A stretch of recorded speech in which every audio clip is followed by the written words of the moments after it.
नमस्कार साथियों, मैं रमाकांत यादव आपके अपने YouTube चैनल एग्जाम क्रांति में आपका हार्दिक स्वागत करता हूं। मित्र, आज आपके सामने मैं संवेग की दूसरी वीडियो लेके आया हूं। आइए मैं शुरू करता हूं। इस क्लास को अपने सभी मित्रों तक शेयर ज़रूर कर दीजिएगा और हमें आपका साथ मिल रहा, हमें विश्वास भी है और आप ऐसे साथ आगे देते भी रहेंगे, ये भी विश्वास है। चलेगा मित्र, मैं बात करूँ मूल प्रवृत्ति की। आपके सामने लिखा है मूल प्रवृत्ति और यहाँ पर लिखा है 14 और ये देख रहे हैं आपने विलियम मैकडूगल। एक प्रश्न आपका यहीं पे बन जाता है मित्र कि मूल प्रवृत्ति के जनक कौन थे, तो विलियम मैकडूगल थे। और कितनी मूल प्रवृत्तियां हैं? 14 हैं।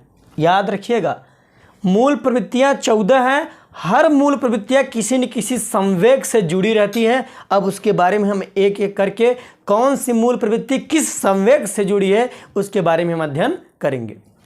फिर से सुन लीजिए, विलियम मैकडूगल ने मूल प्रवृत्ति दी थी। कितनी मूल प्रवृत्ति दी थी? 14 दी थी। आइए मैं पहली मूल प्रवृत्ति को लेता हूं और आपको समझाते चलूँगा। आप भी पेन और कॉपी उठा करके नोट्स बनाते चलिएगा। पीडीएफ तो मैं देता ही रहूँगा। आइएगा, मैं पहली मूल प्रवृत्ति की मित्र बात कर लूँ तो जिज्ञासा की मैं बात करूँगा। आइएगा, जिज्ञासा की मैं बात करूँ मित्र। जिज्ञासा से मूल प्रवृत्ति जो जुड़ी होती, मूल प्रवृत्ति जिज्ञासा है। जिज्ञासा जो संवेग जुड़ा होता है वो आश्चर्य से जुड़ा होता है। आइएगा, समझिएगा। आपको आश्चर्य कब होगा मित्र? मैं ये घिसा पीटा रोज मारकर देखता हूं तो क्या मुझे आश्चर्य होगा? जब मैं कोई नई चीज देखता हूं तो मुझे आश्चर्य होगा। अर्थात मैं नए मार्कर को देखूं, डिजिटल बोर्ड पे पढ़ाने वाले मार्कर को देखूं तो मुझे क्या हो जाएगा? आश्चर्य। और हर आश्चर्य किससे जुड़ा होता है मित्र? जिज्ञासा से जुड़ा होता है। चलिएगा, मैं दूसरे नंबर की बात करता हूं, रचनात्मक। दूसरी जो मूल प्रवृत्ति मित्र रचनात्मक है। और रचनात्मक जो मूल प्रवृत्ति जुड़ी होती है मित्र, वो किससे जुड़ी होती है? कृति भाव से जुड़ी होती है। रचनात्मक की मूल प्रवृत्ति का संवेग जो होता है वो कृति भाव संवेग से जुड़ा होता है। ध्यान दीजिएगा मित्र। अब मैं इसके बारे में आपको समझाता हूं। रचनात्मक क्रिएटिव, आप कुछ नया करना चाहिए, कविता लिखना चाहते हैं तो अपने वर्डों में उसमें नए नए भावों को जोड़ते हैं। आप पेंटर बनना चाहते हैं तो नए नए डिजाइनिंग को जोड़ते हैं, तो रचनात्मक कार्य करते हैं। तो रचनात्मक कार्य जब आप करेंगे तो आपके अंदर कैसा संवेग होगा? कृति भाव का संवेग होगा, नया नया क्रिएट करने का संवेग होगा। मैं तीसरे की मित्र बात करूंगा। तीसरी जो मूल प्रवृत्ति मित्र पलायनवाद। आइएगा, मैं पलायनवाद की बात करूंगा। अब पलायनवाद का संवेग किससे जुड़ा हुआ है मित्र? भय अर्थात डर से। भय को आप डर भी कह सकते हैं, भय लिखिएगा, डर मत लिख के भय ही लिखिएगा। पलायनवाद किसी व्यक्ति का कब होता है? जब कोई व्यक्ति कहीं डर जाता है तो वो क्या करता है? पलायन करता है, डर करके भाग जाता है। या उसकी आवश्यकताएं वहाँ पे पूरी नहीं होती है तो वहाँ से क्या कर जाता है? पलायन कर जाता है। आप इलाहाबाद के संगम पर देखे होंगे। मैं चिड़ियों का उदाहरण आपके सामने देता हूँ। जब यहाँ संगम तट पे मेला लगता है, माघ का मेला आता है, तो करोड़ों की संख्या में साइबेरियन पक्षी आते हैं। फिर जैसे ही मेला खत्म होता है साइबेरियन पक्षी क्या होते? चले जाते। चलिएगा, यह पलायनवाद था। चलिएगा मित्र, अब मैं अगले संवेग की बात करता हूं। ये चौथा नंबर आपका संवेग होगा मित्र। इसमें निवृत्ति की मैं बात करूंगा। निवृत्ति क्या होता है? घृणा से जुड़ी होती है। निवृत्ति का संवेग क्या होगा मित्र? घृणा। आप देखते हैं घृणा के बारे में बताऊं तो कहते हैं आज से मैं आपको त्याग देता हूं, आज से मेरा आपसे कोई मतलब नहीं है। जब आप किसी से घृणित हो जाते हैं तब आपके अंदर कैसी मूल प्रवृत्ति होती है? निवृत्ति मूल प्रवृत्ति होती है। अर्थात आपके अंदर संवेग कैसा होता है? घृणा का संवेग होता है। चलिएगा मित्र, मैं आगे बढ़ूंगा। ये पांचवा नंबर, मैं पांचवा नंबर आपको आगे समझाना चाहूँगा मित्र, संचयी प्रवृत्ति। आइएगा देखिएगा, संचयी प्रवृत्ति क्या होती है? आप संचय कब करते हैं? ये संचय लिखा है मित्र। संचयी प्रवृत्ति जब आपके मन में आता है कैसा संवेग? अधिकार का संवेग। मेरा अधिकार हो, मेरा साम्राज्य हो, मेरे पास प्रॉपर्टी हो, मेरे पास पैसा हो, मेरे पास धन हो, मेरे पास प्लॉट हो। ऐसी जब भावनाएं आती हैं तो किसका अधिकार संवेग होता है? और मूल प्रवृत्ति कैसी होती है मित्र? संचय की प्रवृत्ति होती है। अब मैं आगे की बात करूंगा मित्र, सामूहिकता। सामूहिकता मूल प्रवृत्ति का कब उदय होगा? जब कौन सा संवेग होगा मित्र? जब इसमें संवेग होगा आपके सामने कैसा? एकाकीपन का। एकाकीपन का। जब आप एकाकीपन अर्थात अकेले का होने का महसूस करते हैं तो आप किसी के पास समूह में जाना चाहते हैं कि चले यहाँ पे घुमाए, चले वहाँ पे घुमाए, मैं अकेलापन मुझे महसूस हो रहा है। चलेगा, यहाँ तक दिख रहा होगा आपको। एक और नीचे लिख लेते हैं, फिर इसके बाद हटाते हैं इसको। ये 6वां नंबर, ये 7वां नंबर मित्र। चलिएगा, मैं 7वें नंबर की मित्र बात करता हूँ आपके सामने। आत्मगौरव। आत्मगौरव में जुड़ा होता है आत्माभिमान। ये आत्मगौरव है मित्र। 1 मिनट बने रहिएगा आप।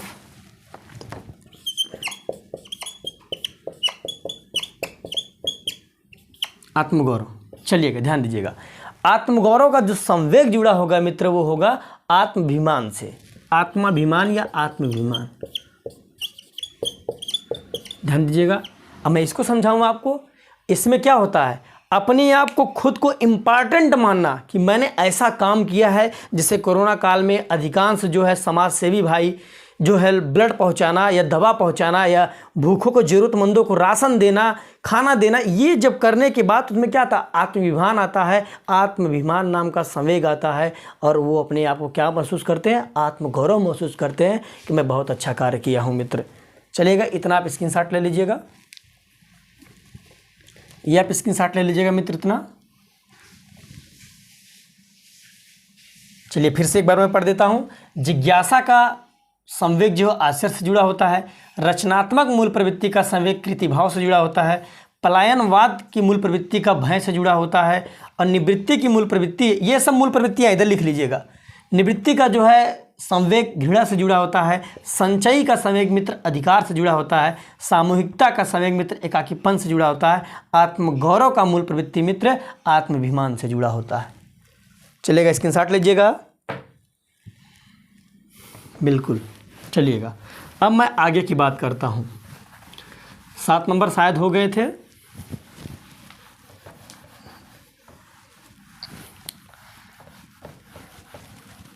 बने रहिएगा आप। चलिए, मैं 8वें नंबर की मित्र बात करता हूँ। हास की बात। हास जो है ये मूल प्रवृत्ति ये आमोद से जुड़ी होती है। हास 8वां नंबर मित्र। हास, हास किससे जुड़ी होती है, आमोद से। आमोद और इसके साथ आप प्रमोद भी कर लीजिएगा। आमोद प्रमोद का मतलब क्या, सुख दुख, सॉरी दुख मत करिएगा। आमोद प्रमोद अर्थात सुख प्राप्ति। सुख प्राप्ति कैसे होगी, जब आप मनोरंजन करेंगे तो आमोद प्रमोद होगा किसी से, तभी आपको हास मतलब हंसी जैसी या मनोरंजन जैसी भावनाएं आएंगी। अर्थात जो हास मूल प्रवृत्ति है वो आमोद से जुड़ी होती है, आमोद संवेग से जुड़ी होती है। चलेगा, अब दैत्य की मैं मित्र 9वां नंबर बात करता हूँ। दैत्य, अच्छा यहाँ दैत्य मीन्स राक्षस मत कर लीजिएगा या भगवान मत कर लीजिएगा। दैत्य, यहाँ पे दैत्य का जो संवेग होगा मित्र हीनता से होगा।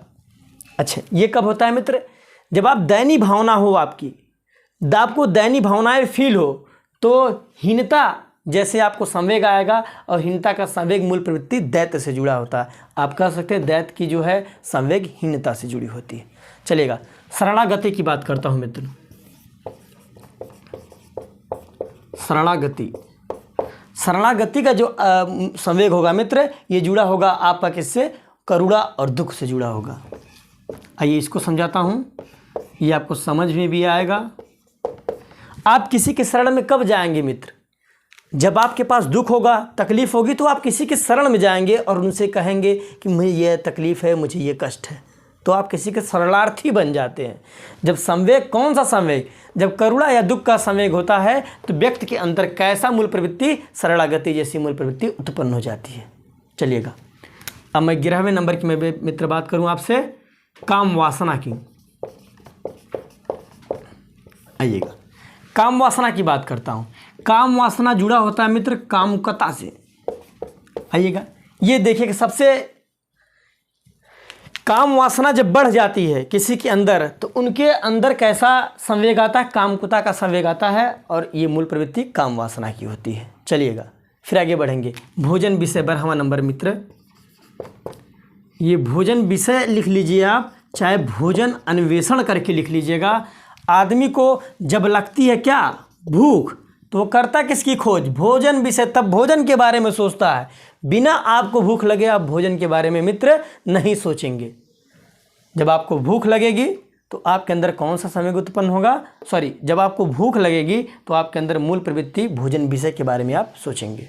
ये भूख है मित्र। चलिएगा, मैं भूख कर दिया। अब अगले नंबर की मैं बात करता हूँ मित्र। 13वां नंबर जो आपका होगा युयुत्सा। युयुत्सा होता है क्या, क्रोध। आप अन्ना से जाके अनावश्यक किसी को 2 लाठी नहीं मार देंगे। जब आपके अंदर आएगा क्रोध की भावना होगी, युद्ध करने की भावना होगी, मार करने की भावना होगी, तो आपके अंदर मूल प्रवृत्ति युयुत्सा आ जाएगी, संवेग क्रोध का आएगा। तो अर्थात युयुत्सा, युयुत्सा, और युयुत्सा में होता है क्या मित्र, क्रोध। चलिएगा, अब मैं अगला मित्र बात करूंगा शिशु रक्षा की। ये देखिएगा, शिशु रक्षा, और इसका संवेग कौन सा होगा मित्र, वात्सल्य होगा। जब आपको पुत्र की प्राप्ति करने की इच्छा होगी, पुत्र का प्रेम जैसा पाने की इच्छा होगी, आप पुत्र के पिता बनना चाहेंगे, तो आपको मूल प्रवृत्ति शिशु रक्षा जैसी कामना, वात्सल माने होता है पुत्र या बेटा, तो ये आपके अंदर संवेग वात्सल्य हो जाएगा, मूल प्रवृत्ति से सुरक्षा हो जाएगी। आइएगा फिर से एक बार देखते हैं। जब हास मूल प्रवृत्ति होगी मित्र, तो आमोद जैसा आपके पास संवेग होगा। दैत्य मूल प्रवृत्ति होगी तो हीनता का संवेग होगा। शरणागति की मूल प्रवृत्ति होगी तो करुणा दुख का संवेग होगा। और जब काम वासना की मूल प्रवृत्ति होगी तो कामुकता का संवेग होगा। जब भोजन विषय आपको भूख लगेगी मित्र, जब आप भोजन के बारे में कब सोचेंगे, जब आपको भूख लगेगी, अर्थात भोजन विषय का जो मूल प्रवृत्ति होगी तो ये आपका संवेग भूख होगा मित्र। जिज्ञासा जैसी आपकी मूल प्रवृत्ति होगी तो आपका क्रोध जैसा संवेग होगा। और सुरक्षा की जो मूल प्रवृत्ति होगी तो आपको वात्सल्य जैसा संवेग होगा मित्र। चलिएगा, मैं अब आगे बढ़ूंगा, इसको आप स्क्रीनशॉट ले लीजिएगा मित्र। चलिए, हम आशा करते हैं आप स्क्रीनशॉट भी ले लिए होंगे। चलिएगा, ध्यान दीजिएगा, इसको मैं हटाता हूँ। आइए, मैं अब आगे जो बात करूँगा आपके सामने मित्र, वो इम्पॉर्टेंट भी है, मज़ा आएगा। एक उदाहरण से ही समझा देंगे वो आपको। ओह माय गॉड,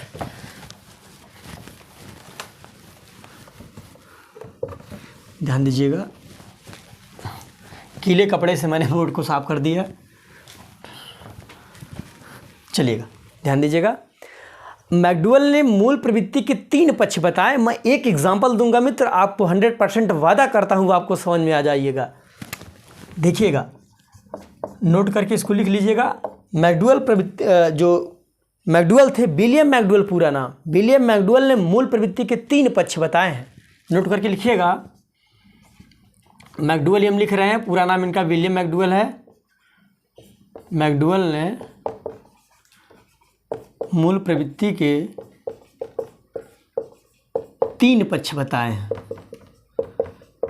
3 पक्ष ये बताए हैं मित्र, लिखे हैं। चलिएगा, आइएगा, देखिएगा 3 पक्ष कौन कौन है, आपको बहुत अच्छा समझ में आएगा।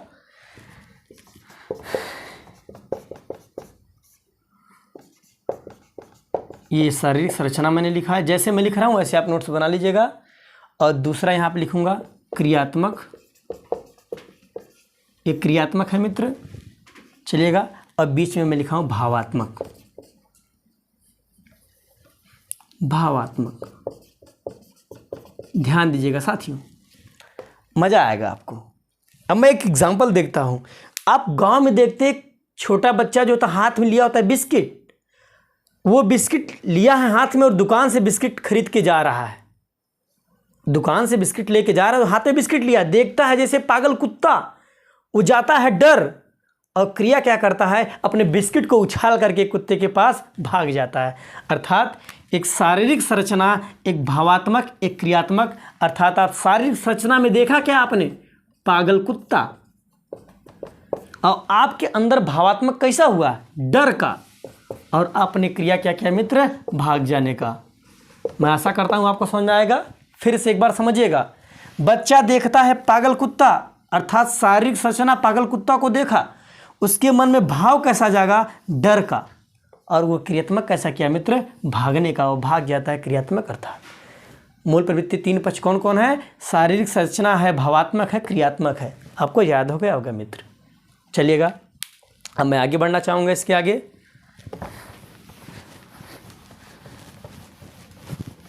चलिए, आप इसी तरह से बने रहिएगा मित्र। थोड़ा सी गर्मी है, मैं 1 मिनट पसीने को हटा लूँ।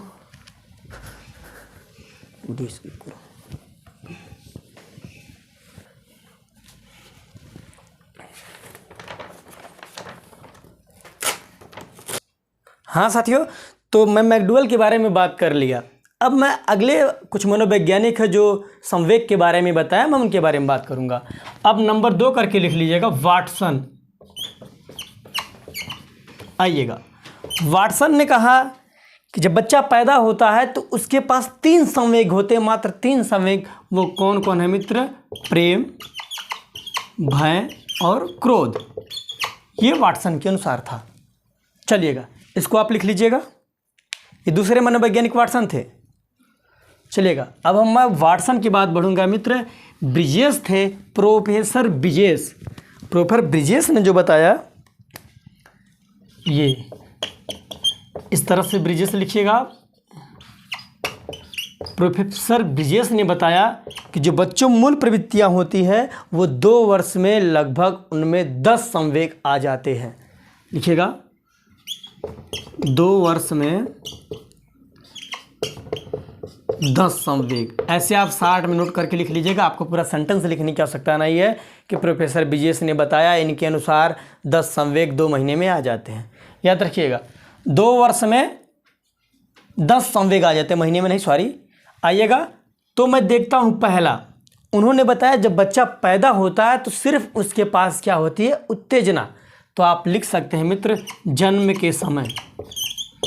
जन्म के समय बच्चे में कौन सा संवेग होता है? उत्तेजना का संवेग होता है। चलिएगा, थोड़ा सा मैं स्पीड बढ़ा रहा हूँ। जन्म के समय बच्चे में सिर्फ मात्र 1 संवेग होता है मित्र। वो क्या होता है? उत्तेजना का। जब बच्चा 3 महीने का हो जाता है तो उसके पास 2 संवेग और आ जाते हैं मित्र। वो आनंद एवं कष्ट का। 3 महीने पर उसमें आनंद और कष्ट का संवेग आ जाता है। अर्थात जब बच्चा 3 महीने का होता है मित्र, उसमें 2 संवेग और जुड़ जाते हैं, आनंद और कष्ट जुड़ जाते हैं। जब बच्चा 6 महीने का होता है मित्र, इसमें 3 संवेग और जुड़ जाते हैं, क्रोध, भय एवं घृणा का। चलिएगा, 6 महीने पर कौन कौन सा मित्र? क्रोध, भय और घृणा, ये संवेग जुड़ जाते हैं। चलिएगा मित्र, अब मैं आगे बढ़ूंगा। जब बताया इन्होंने ब्रिजेस ने कि जब बच्चा 12 महीने का होता है उनमें 2 संवेग और जुड़ जाते हैं, स्नेह और उल्लास। चलिएगा, चौथा नंबर ये है, बच्चा जब 12 महीने का होगा मित्र, 12 महीने पर उनमें 2 संवेग कौन कौन से? हर्ष और स्नेह और उल्लास। स्नेह और उल्लास, ये उल्लास है मित्र। चलिएगा, फिर आगे बढ़ते हैं। जब उन्होंने बताया जब बच्चा 18 महीने पर होता है तो उसके अंतर्गत जो होती है ईर्ष्या के जैसे संवेग आ जाते हैं। 18 महीने पर ईर्ष्या आ जाता है। और जब बच्चा हो जाता है 24 माह का, अर्थात 2 वर्ष का, 24 महीने पर अर्थात 2 वर्ष आप दोनों लिख सकते हैं, तो उसके अंदर कैसा आ जाता है? हर्ष जैसे संवेग आ जाते हैं। चलिएगा मित्र, फिर से एक बार देखिएगा, प्रोफेसर ब्रिजेस ने क्या बताया? प्रोफेसर ब्रिजेस ने बताया 2 वर्ष के बालक में 10 संवेग आ जाते हैं, संवेगों की संख्या 10 हो जाती है। उन्होंने बताया जब बच्चा पैदा होता है तो जन्म के समय उसके अंतर्गत सिर्फ मात्र 1 संवेग होती है, वो होती है उत्तेजना। और उन्होंने बताया जब बच्चा 3 महीने का हो जाता है 2 संवेग और पुनः जुड़ जाते हैं, आनंद और कष्ट। और जब बच्चा 6 महीने का होता है तो उनमें 3 संवेग और आ जाते हैं, क्रोध, भय एवं घृणा। जब बच्चा 12 महीने का होता है तो उनमें 2 संवेग और आ जाते हैं, स्नेह और उल्लास। जब बच्चा 18 महीने का होता है मित्र तो उसमें 1 संवेग मात्र जुड़ता है, वो है ईर्ष्या।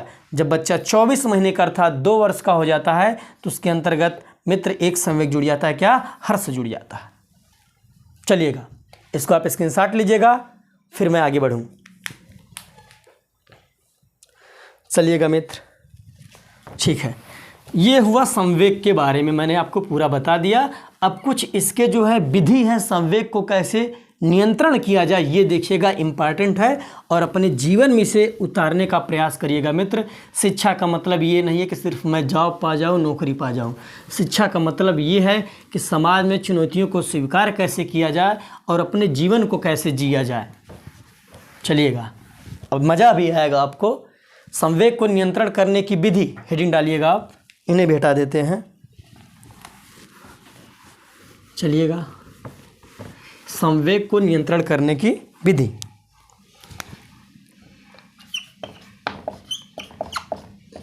संवेग को नियंत्रण करने की विधि। आइएगा, अब इसमें लिखिएगा मित्र, पहली विधि लिख लीजिएगा आप, बिरचेन विधि। याद भी करते चलिएगा, बिरचेन विधि। और बिरचेन विधि किसने दिया था? अरस्तु ने दिया था, ये याद रखिए। एक नंबर ये भी है, पूछ देता है प्रश्न में, संवेग को नियंत्रण करने की बिरचेन विधि के प्रतिपादक कौन थे, जनक कौन थे? तो वो कौन हो जाएंगे मित्र? अरस्तु जी हो जाएंगे। आइएगा, बिरचेन विधि। चलिएगा, ध्यान दीजिएगा इस पर। ये अरस्तु सही तो है, चलिए ठीक है। देखिए, अरस्तु तो कहीं कहीं पे होता है, कहीं कहीं पे अरस्तु होता है, तो आप कन्फ्यूजन नहीं होना है बिरचेन विधि पे।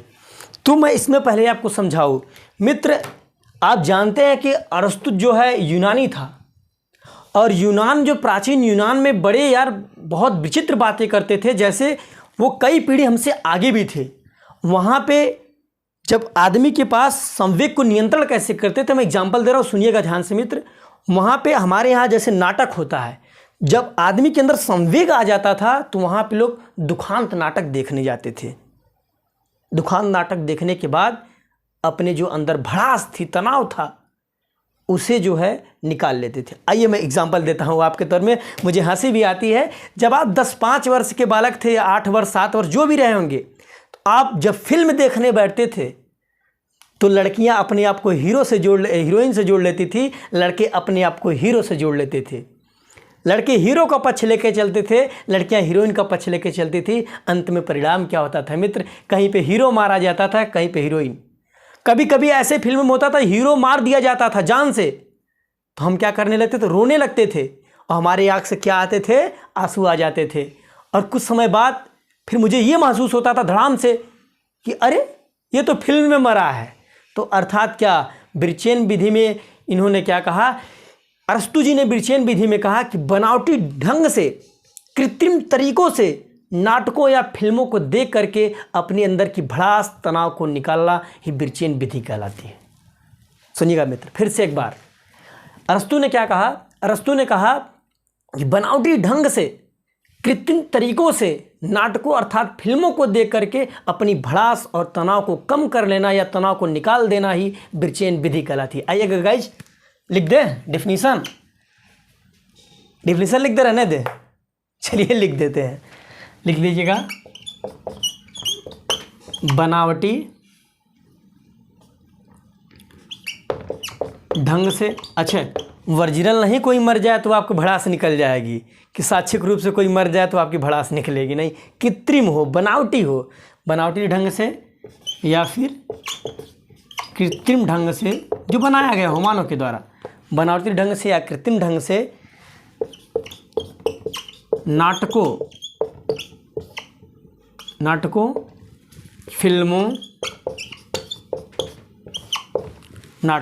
फिल्मों को देखकर या इनके फिल्मों द्वारा अपनी भड़ास, तनाव कम करना ही बिरचेन, ये एक मिनट लिखते थे, कम करना ही बिरचेन विधि कहलाती है। बिरचेन विधि कहलाती है। चलिए, अच्छा यहाँ आपको ना समझ में आए तो यहाँ लिख लीजिएगा, बिरचेन विधि किसने दिया था? अरस्तु ने दिया था। इसके सामने लिख दीजिएगा, बिरचेन का मतलब होता है क्या मित्र? नाटकीय रूप। तो आपको समझ में आ जाएगा। नाटकीय जब रूप लिख लेंगे तो आपको इतना परिभाषा याद करने की जरूरत नहीं होगी, आप समझ जाएंगे कि नाटकीय रूप किसके अंतर्गत आता है, विरचन विधि के अंतर्गत आता है। और विरचन विधि का प्रतिपादक किसने किया था, अरस्तु ने किया था। चलिएगा मित्र, अब मैं अगली विधि की बात करता हूँ, दमन विधि। आइएगा, ये विधि और मज़ा आपको देगी कि संवेग को कैसे नियंत्रण किया जाए। नंबर 2 करके लिखिएगा, दमन विधि।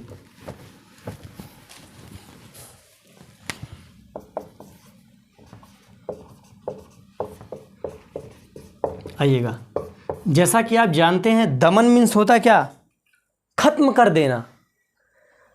तो आपने एक रामायण में देखा होगा कि श्री रामचंद्र जी जब समुद्र से बार बार निवेदन कर रहे थे तो लास्ट में वो समुद्र जी जल नहीं अपना कम कर रहे थे, तो लास्ट में अपने बाणों को जब निकाल लिए, समुद्रगुप्त महाराज जी आ गए और आने के बाद जो भी हुआ आप जानते भी हैं। तो दमन विधि में हम क्या कहेंगे, किसी समस्या को जड़ से मिटा देना ही दमन विधि कहलाती है। चलिए एग्जाम्पल दूँ मैं मित्र आपको। एक आपके गांव में एक व्यक्ति हो, मान लीजिए वो दुष्ट टाइप का हो, हमेशा जो है मार करता है या फिर रेप करता है, यौन पीड़ित कर देता है, तो बार बार पुलिस आती है उस पर, बार बार पीटा जाता है, लेकिन फिर भी उससे पे कोई असर नहीं पहुंचता।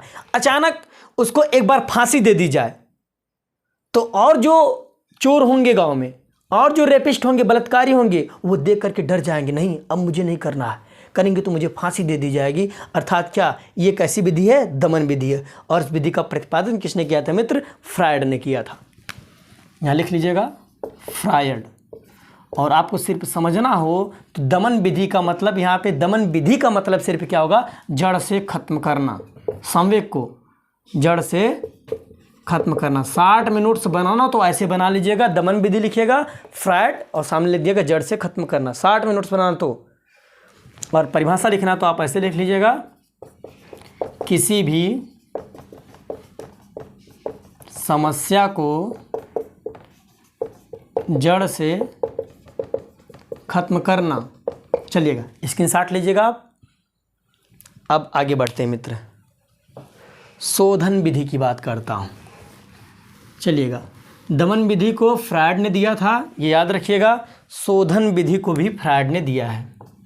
तीसरा नंबर, शोधन विधि। शोधन विधि को किसने दिया मित्र, फ्रायड ने ही दिया। आइएगा ध्यान दीजिएगा। और शोधन विधि में मैं बताऊं आपको होता क्या है। देखते कोई काम वासना जैसा पुरुष हो, कोई व्यक्ति हो, काम वासना हो, और वो काम वासना से पीड़ित रहता है, और हमेशा वह क्या करना चाहता है, वो हमेशा रेप कर देता है। शोधन का मतलब आप समझ रहे हैं कि उसमें सुधार कैसे किया जाए, और जहाँ जाता है यौनाचार फैला देता है, गंदगी फैला देता है समाज में। लेकिन मित्र किया क्या जाए, अब उसे कह दिया जाए कि तुम कविता लिखो, एक पेन लो, एक कापी लो और कविता लिखो। और वो करेगा क्या, पेन कापी उठाएगा, कविता लिखेगा, अपनी उसके अंदर की जितनी भड़ास है, काम वासना की भड़ास, वो कविता में निकाल देगा। आदमी क्या हो जाएगा मित्र, सुधर जाएगा। इसी को विधि क्या कहेंगे, शोधन विधि कहेंगे। कि अर्थात काम वासना से पीड़ित जो व्यक्ति था, रेप करता था, वो समाज में यौनाचार फैलाता था, अब वो कविता के माध्यम से अपनी क्या कर रहा है, भड़ास को निकाल रहा है, काम वासना को खत्म कर रहा है। अर्थात यहाँ पे कर सकते हैं आप, शोधन विधि में फ्रायड ने दिया था मित्र, शोधन विधि में कहते हैं परिवर्तन कर देना, सुधार करना। सुधार करना वो भी कैसा, प्रत्यक्ष रूप से नहीं, अप्रत्यक्ष। सुधार करना अप्रत्यक्ष रूप से। चलिएगा अप्रत्यक्ष रूप लिख लीजिएगा, बस इसमें मुझे लिखने की आवश्यकता नहीं है। चलिएगा अब मैं लास्ट विधि पढ़ता हूँ मित्र, मार्गांतरीकरण विधि या अध्यावासना विधि। इसे भी फ्रायड ने ही दिया है, ये चौथा नंबर है शायद, हाँ। मार्गांतरीकरण, मार्गांतरीकरण या फिर अध्यावसन विधि, अध्यावसन विधि, मार्गांतरीकरण विधि या अध्यावसन विधि। इसको भी मित्र किसने दिया है, फ्रायड ने दिया है। आइएगा, ये मज़ा आ जाएगा, सुनिएगा। इसमें भी कोई बालक है, दिन भर वो करता है बदमाशी, आप उससे गए ऊब, तो आप करते क्या है, बालक को काम पे काम देते जाते, एक काम करके खाली नहीं हुआ दूसरा काम देते हैं, फिर वो काम करके खाली दूसरा काम लेते, तो उसका होता है क्या, फिर बाद में वो काम करके थक जाता है, फिर जिससे जो बदमाशी करने की सोचती है तो कहता नहीं यार मैं अभी बहुत थका हूँ। अर्थात क्या कर दिया गया, मार्गांतरीकरण कर दिया गया, उसे काम दे करके काम बदल बदल के दिया गया, मार्गांतरीकरण कर दिया गया। इसी विधि को हम मार्गांतरीकरण विधि या अध्यावसन विधि कहते हैं। कौन दिया है मित्र, फ्रायड ने दिया है। चलेगा, आज के क्लास में मित्र इतना ही। पूरे इस लॉकडाउन में आज 18वीं वीडियो आपके सामने जा रहा है मित्र। किसी इंस्टीट्यूट कोचिंग ने एक जैसे नोट्स बनाई जाती है, किसी ने नहीं दिया है। ये देने का वादा सिर्फ एग्जाम क्रांति ने किया है। आपसे मित्र निवेदन है, इस वीडियो को अधिक से अधिक आप दोस्तों के पास शेयर करिएगा। मैं आपसे वादा किया हूँ कि पूरा आपको टेट और सुपर टेट निःशुल्क पढ़ाऊँगा तो पढ़ाऊँगा, लेकिन आप मेरा साथ देंगे तब। धन्यवाद साथियों, जय हिंद।